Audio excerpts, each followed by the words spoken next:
We've hit the quarter pole on the NHL season, and we're just getting all kinds of warmed up on the Locked On Fantasy Hockey Podcast. Thank you for joining us for the Tuesday edition, one in which we're continuing our look at the bottom six beauties in the NHL. Winger edition, all of the players 20% owned or under that you need to fill out your squad. Let's get this paper. You're Locked On Fantasy Hockey, your daily podcast on fantasy hockey. Part of the Locked On Podcast Network, your team every day.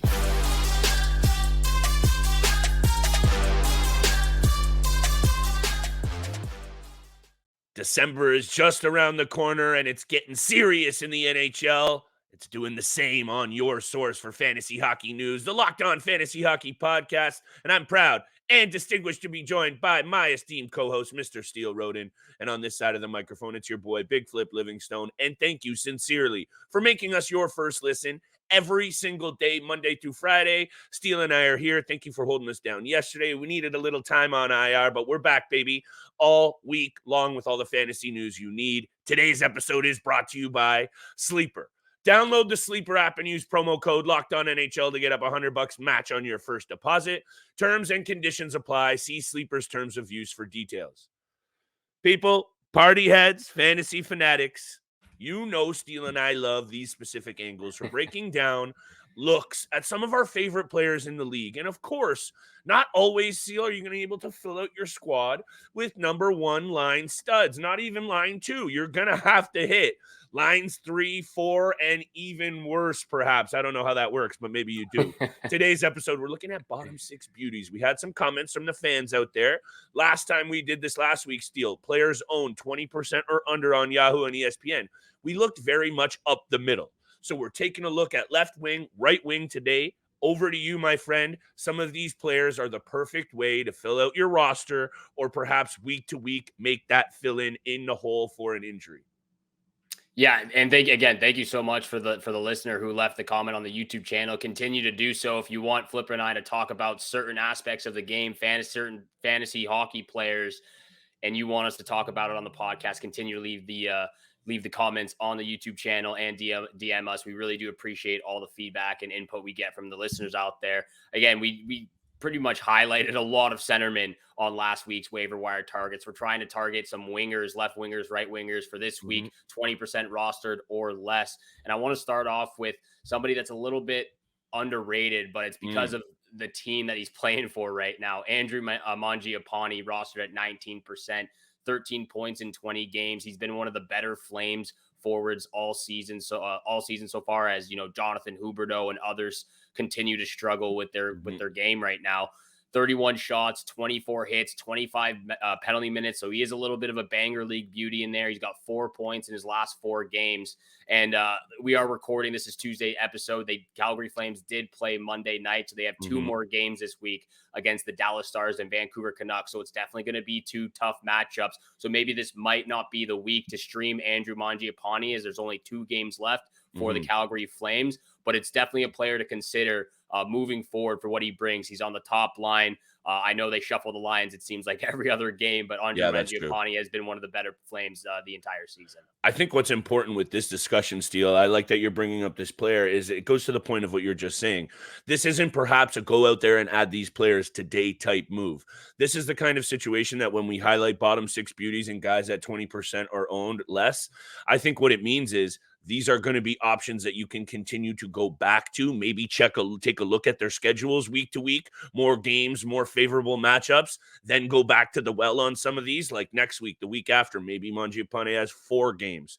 Then you look to him. So I really like that you're bringing up that angle. Let me get one player off the chest early here, Steele, because again, you and I talked a little bit last week about ownership discrepancies, percentages on Yahoo versus ESPN. Obviously, there's other platforms, Fantrax and others. This player in Matias Maccelli is owned 6% on Yahoo. So I start doing notes. I start doing research. This is perfect. And then you pull up his numbers on ESPN, Steele. He's owned at 40%. So this is a bit of a bending, one of those ones that's bending, because all the other ones I have are 20% or under. But if you are out there in Yahoo or you are out there in ESPN and you don't have him owned, this guy fits the mold perfectly, Steele. And yeah, I get it. quote-unquote bottom six. I believe he's currently playing on the second line, but they fluctuate those lines in Zona as well. He's getting deployed on the second power play unit, Steele. And let me just rattle off this little stat that I found digging in the NHL.com files. Michelli has a 4-game point streak running. He leads the team in assists and is tied for second in scoring with Clayton Keller. I think right now, a nice little offensive bump while this Coyotes team is cooking can't be a bad look. Yeah, another player on a 4-game point streak. I think there's a lot to be desired with the peripheral stats. He does seem to be shooting 100%. The puck a little bit more. He's got 30 shots on net, but you're not going to get much out of penalty minutes, blocks, hits, all of those other categories. It's mostly just the assists along with the shots on net, but he is on a 4-game point streak. So that is something definitely to keep an eye on and watch out for if he continues to go on a hot streak. This is a player that we haven't talked about, I don't think, at all. Maybe we mentioned him in the offseason, but it was one of those pickups in the offseason that wasn't really noticeable, or you weren't really gonna expect big things out of him. But I got to talk about James Van Riemsdyk now for the Boston Bruins, rostered at 16% on Yahoo. He's got 5 goals, 15 points in 19 games. He's also on a 4. He also has 4 points in his last 4 games. He's on that second line with Charlie Coyle and Trent Frederick, which has been really, really good of late for the Boston Bruins. Yes. He's on the first power play unit. He's got 6 power play points so far, 43 shots. Don't even look at the other categories because you're not going to get blocks or hits from James Van Riemsdyk. He seems to be a little bit of a slug out there, but he's producing offensively, and he's getting it done on the power play as well. And he's already more than halfway to his point total from last season, which I believe was 29 points in 61 games. And like I said, he's got 15 and 19. So he's feeling himself in Boston right now. He likes where he is. And the Boston Bruins are one of the baddest teams right now, one of the toughest teams in the NHL. So he's loving it there. He's loving it on the second line, playing with, like I said, Coyle and Frederick, and then obviously getting some top power play time. And then the Boston Bruins probably have the easiest schedule this upcoming week. San Jose Sharks, the lovely Toronto Maple Leafs, and the Columbus Blue Jackets. So three very easy games for the Boston Bruins. Toronto Maple Leafs better wake up in a hurry if they got the Boston Bruins rolling into town, or however you want to slice that. Also, the Boston Bruins showing that they are maybe a little bit human. A couple of losses over the weekend, the end of last week as well, Steele. Leafs couldn't take advantage. They also lost too. Gonna try not to smile, but the Toronto Maple Leafs need to figure it out in a hurry, because when you come out against the Chicago Blackhawks and put up the performance that they did, you need to start really having a serious look at what you're trying to accomplish as a team that's quote-unquote got Stanley Cup aspirations. We're not going to go down that rabbit hole of hell, Steele. Let's take a look at something more positive, and I got another player on this list that you have mentioned somewhat recently in Joel Farabee. The third line deployment with Ryan Poehling and Noah Cates might not be the sexiest, but he's getting second power play time, and the Philadelphia Flyers are an improved club. So let's be honest about some of these situations that you might not want to have gone to that are changing quickly. This is one of those things that I think GMs that know go looking for the players. They don't care as much where they're playing. They look at the deployment, they look at the numbers, and they make a decision. 8 goals, 7 assists for Farabee. Again, a player that you're not adding for peripheral value. He's shooting the puck, 48 shots on net for a third liner who's only playing 15 minutes in ice time per night and has 15 points. For me, as an offensive option right now, and most of my players that I'm looking at right now are good week-to-week offensive bumps to fill out those categories, Steele, in terms of goals, assists, points, shots on net. Joel Farabee, 10% on ESPN, 12% on Yahoo. And I really do think this Philadelphia team, I'm not ready to call them a playoff team yet, Steele, but they are clearly have turned the page. And right now, sitting only 1 point behind the Carolina Hurricanes, a team that I'm going to talk about when we get there at the end of the show with bets. It's all about confidence and mentality for Joel Farabee, and even a few of their other players like Carter Hart, who both struggled last season. You know, I mentioned this a week ago. You can see he's more in control and more regulated with his emotions on the ice. He's not getting frustrated with himself Sure. when he's not able to score a goal, which again, he seems to be doing pretty well of late for the Philadelphia Flyers. And they have turned a page definitely from last season. I picked up Joel Farabee. He's been on my team for the last week and a half, 2 weeks, and he's not going anywhere until I see otherwise. Yeah, my bad. I kind of sniped your mojo there on that one. Totally bit your pick, but that's okay because I think it was a couple of years ago. I just, of course, closed the tab, but Farabee went off for like 50 or 60 points and really did look like he was going to be one of those young players in the game to watch.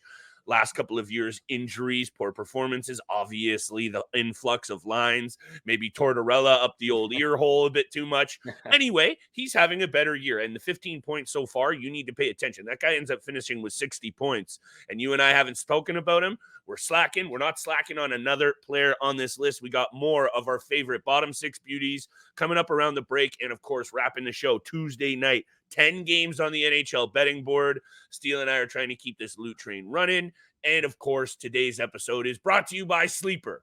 A new NHL season brings all sorts of possibilities. A player on your favorite squad could pop 50. Your favorite squad could hoist the Stanley Cup, and you could win big by playing daily fantasy hockey on Sleeper, the official daily fantasy app of the Locked On NHL Network. Sleeper is our number one choice for daily fantasy sports. And of course, daily fantasy hockey, because with Sleeper, you can win 100 times your cash in daily fantasy hockey contests. All you have to do is pick whether studs like McDavid, Crosby, or McKinnon, Makar will record more or less than their sleeper projections for things like goals, assists, saves, plus, minus, and more. Use promo code LOCKEDONNHL and you'll get up to $100 match on your first deposit. Terms and conditions apply. That's code LOCKEDONNHL. See Sleeper's terms of use for details and locational availability. And thank you so much for making the Locked On Fantasy Hockey Podcast your first listen every single day. Locked On has some big news. They have launched the first ever national sports 24/7 streaming channel on YouTube. Locked On Sports Today is here for you 24/7, covering the top sports stories of the day with local experts of Locked On, plus the national shows covering every single league. So go to Locked On Sports Today on YouTube, subscribe to the channel, to the first ever national sports 24/7 streaming channel. And thank you so much for tuning in for today's episode of the Locked On Fantasy Hockey Podcast, making it your first listen every single day. We got a few more players that we want to target, left and right wingers, rostered at 20% or less before we get to big time bets. And I want to start off with a guy, again, we have not talked about all season long, definitely deserves some credit right now. And that's Gustav Nyquist of the Nashville Predators, rostered at 13% on Yahoo. 3 goals, 15 points. He's on an 8-game point streak right now with 10 points total in that time. So he's really come alive.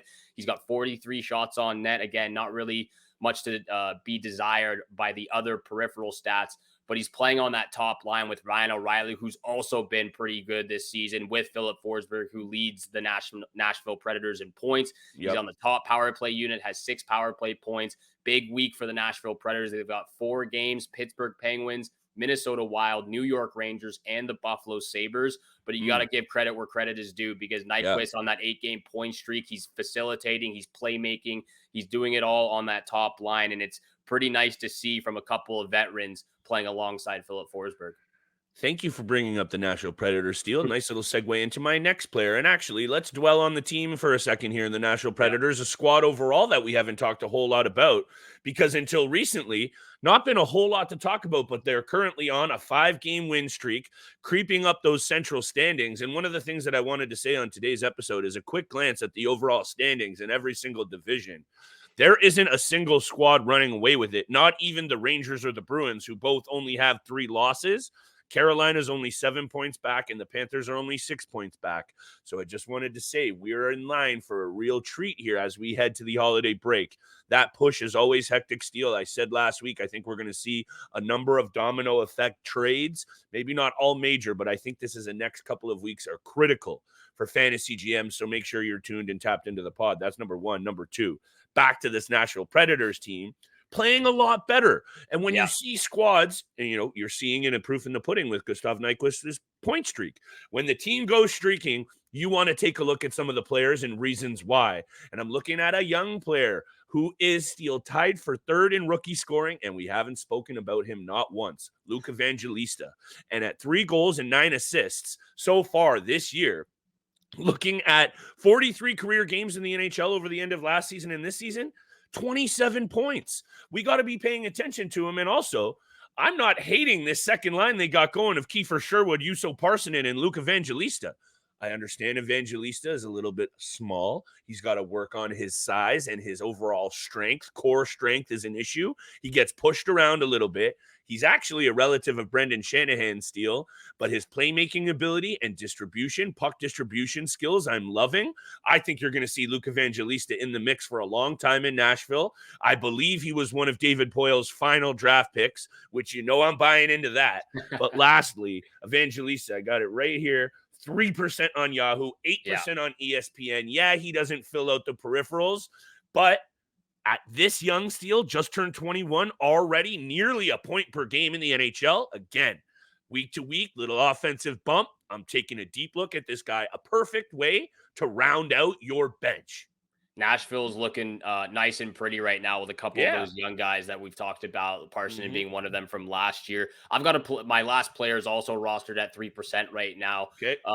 And we talked a bit about him in the offseason, about his injuries and what he's been dealing with, but he's playing great right now. Ondrej Palat of the New Jersey Devils, rostered at 3%, 10 points in 19 games, 32 shots, 10 blocks, 21 hits, 19 penalty minutes. So you look across the board from all categories, he's producing something in pretty much every single category, which is something you love to see. He's on the second line with, probably the next best players besides Jack Hughes and Nico Hischier and Jesper Bratt.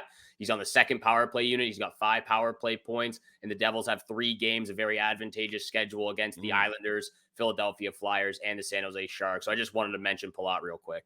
Absolutely. And this is one of those guys, Steele, that I think after he left Tampa Bay, I actually was really buying into Palat as one of those veteran steadying presences in the top 6, in the top, definitely top 9 in Jersey, to be that steadying veteran presence who's going to benefit a ton from playing with young guns like Dawson Mercer, Luke Hughes, Nico Hischier, and others. And I think injuries have gotten in the way. Chemistry has been an issue a little bit, I think. And now you're seeing him start to produce. And I think he's really going to be an important piece should this Devils team ever make it back to that playoff run, which I think they're going to be right there for. Let me talk about JJ Peterka for a quick second, Steele, because I don't understand it why he's only owned at 10% on ESPN and 22 on Yahoo. 8 goals, 8 assists. Again, another player that you're not drafting per peripheral value, but his offensive capability and production can't be ignored. He also has 50 shots on net and only 15 minutes of ice time per game. And perhaps most importantly, over the last couple of weeks, because of injuries up front in Buffalo, Tage Thompson and others, Peterka has been slotted up that lineup. And now he's playing on a good line, or he was already, but Benson, Cousins, and Peterka really love the young mix and the speed on that line. Dylan Cousins, Peterka, and Benson are also on that second power play unit. The Buffalo Sabres are in trouble, Steele. We know that both of us talked a lot about them in the offseason, and I think they're going to need to pick it up in a hurry, but they still can score goals. So let's see what Peterka can do with this boosted option. Again, week to week, you're needing some offensive bump. These are the guys I'm going to. And I have one other player once you hit me with your take on JJ Peterka. Absolutely love the take. Again, very surprised by some of these players who are not rostered above 25%. Again, I understand the peripherals are something to be desired from some of these players we've mentioned about, but when you look at the offensive production and some of these young guys and what they're doing in Buffalo, you can't look at how bright the future is for them. Maybe it's not this season, but maybe it's next year, and maybe the year after that they take a huge leap in the NHL and become one of the better teams across the league. My bold prediction for Devin Levi winning the Calder Trophy seems to be out the window right now. He has been garbage this entire season whenever he's been in the lineup. Again, he hasn't been helped out the best on the defensive side of things, but he also hasn't been playing his best game. So that is something I just wanted to mention as well before we move on to big time bets. Second worst goal differential in the division. Only the Montreal Canadiens have a worse one. Very finally, though, a player that actually went down on my list number 1 because I didn't even need to look up his ownership percentages. Obviously, I did. But I just know he fits into this mold, and he's probably on, if we did this episode last year, I probably had him on there. And Daniel Sprong. Yeah. He is the prototypical bottom-6 beauty. I think he actually relishes the fact that he only plays 13 to 14 minutes a night. And the Detroit Red Wings made some really interesting and moves that are now panning out for them. Obviously, DeBrincat is working out, but Daniel Sprong playing in the bottom six, along with Andrew Kopp, David Perron, Klim Kostin, Robbie Fabry. That's one of the most talented bottom six groups in the league. And I think you're starting to see it pay off with the success of the quote unquote success of the Detroit Red Wings. 5 goals, 8 assists, +7, 8 penalty minutes, 54 shots on net. He doesn't really throw the body around, 6 hits. But again, shots, points, everything that you kind of want offensively from a player that you're probably just slotting in and out of your lineup, or perhaps you're really banged up and it's always better to have a body in there. Think about it. Go to a good deployment, maybe a good team. Have a look at some of these bargain players Steele and I are having a look at, because when we're talking about hemorrhaging your lineup and trying to fill holes and fill gaps, go to guys that at least can put up some offensive numbers.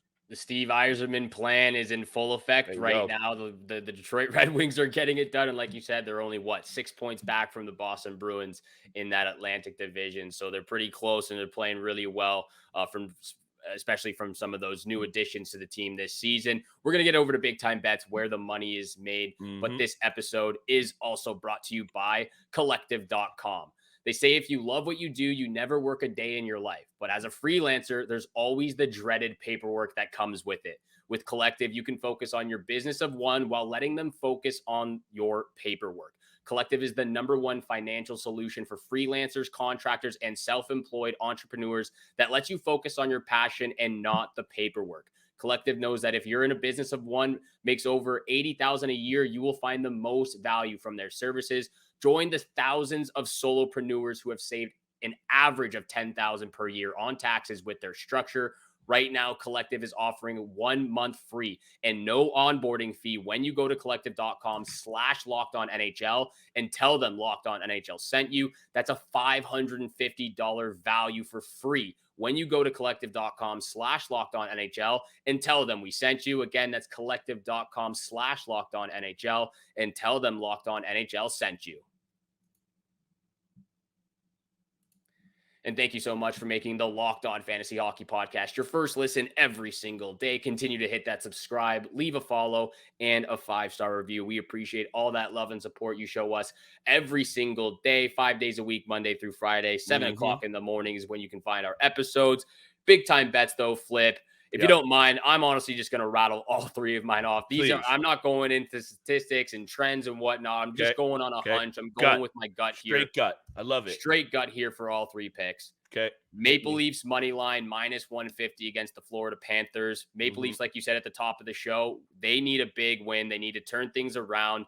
And what better to do it against an Atlantic Division rival and a team that's on the second of a back-to-back as they played Monday night. So Maple Leafs money line -150. That's my first pick. Second pick, I'm going to my second favorite team here. Wild money line against the St. Louis Blues at -150 as well.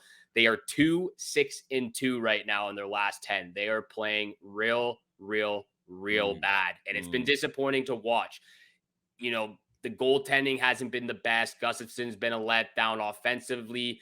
Yep. There's still so much that I would love to see from their top 6 group. But if they want to turn things around and creep up the standings, it needs to start here against a team that they play well against. I believe they're 5-5 in the last 10 games, so it does go back and forth. But again, I'm going on a hunch. They're at home. The Blues are coming to them. I'm taking Wild on the money line. Last pick, Canucks and Ducks over 6.5 at -128. That's also going to be Maple Leafs money line is my lock of the night, but the Canucks and Ducks over 6.5. I expect all of those young studs from both teams to really put an offensive clinic on. Very interestingly enough, Steele, how do you feel about this breaking news about 10 minutes ago? The Minnesota Wild have fired head coach Dean Evison. So maybe, maybe the firing of their head coach might fire them up for I was going to bring that up, actually. I was going to bring that up, that if they lost this game against the St. Louis Blues, they might be looking for another coach. But I guess he's out the door, baby. He's already out the door. He's out the door. Anyway, bit of breaking news there. You and I always record a little bit earlier so we can get the episode up early. So that's just a bit of breaking news there Monday afternoon, Monday night. 3 picks for you, Steele, very quickly. I got to talk about this Edmonton Oilers team because for obvious reasons, they have been at the forefront of all the NHL news this season and for bad reasons. And I'm not exactly ready to get overly excited about wins against the Washington Capitals and Anaheim Ducks. I'm just not until I see them start to beat good teams, because the 3 previous games, Steele, losses to Tampa, Carolina, and Florida, 3 good teams. And then the Anaheim Ducks, no offense, and no offense to the Washington Capitals, who are currently a playoff team. Don't get me started. I'm not ready to buy into it. I think they've turned it around in terms of the between the ears. The energy feels like it's shifting. They still have to win games. So after all of that preamble, Vegas Golden Knights are not the team to roll into and try and turn things around. However, I will be going to a guy who's now red hot once again in Connor McDavid. Got to go to the player prop. Anytime assist, it's been banging for me. By the way, Sidney Crosby on Saturday. Anytime assist once again for your boy. Vegas in his career, McDavid, 18 regular season games, 16 assists. Give me McDavid anytime assist. That's my first pick. I'm with you on this Anaheim-Vancouver game going over the total. I like your gut pick here. 4 of the last 9 have gone over the total. So that's 5 of the last 9 going under. So it's a bit of a 50-50. But when you look at their games separately, just over the last 3 or 4, Ducks in Vancouver, 6 goals, 7 goals, 8 goals, 9 goals. So let's go with the over in my lock of the night, Steele. And I don't know why. At minus 166, the Carolina Hurricanes are paying so well against a Philadelphia club who is a little bit now back to up and down. 5-game win streak, 2 losses, 1 win. Little bit up and down. Let me hit you with this, because this is why it's my lock of the night. Not only have Peter Kochetkov looked a little bit better, and he's getting the run out now after Ranta got lit up. Carolina wins in 8 of their last 9 against the Philadelphia Flyers, and I really do think you're going to see this Carolina Hurricanes team with Kochetkov be that guy. I've been saying it, so I'm going to stick to it, Steele, and it's going to start right here with a big game from him against the Philadelphia club that's been struggling to score. Carolina, money line, minus 166. That's my lock of the night. Might have to take a side bet on that one. That one's a tough one. Just because I believe the last game they played, the Flyers won 3-1 or something like that. I'll check that. And also, again, the Flyers are on that 5-game win streak. So they are feeling themselves right now. They're playing some good hockey. But again, it is the Carolina Hurricanes, one of the better teams in that Metropolitan. We'll talk about the side bet. We'll talk about the side bet off air. But those are the 3 picks. Those are the big-time bets and the lock of the night. Thank you so much for making the Locked On Fantasy Hockey Podcast your first listen every single day. And again, you got to go to Locked On. They have launched the first ever national sports 24/7 streaming channel on YouTube. Locked On Sports Today is here for you 24/7, covering the top sports stories of the day with local experts of Locked On, plus the national shows covering every single league. So go to Locked On Sports Today on YouTube. Subscribe to the first ever national sports 24/7 streaming channel.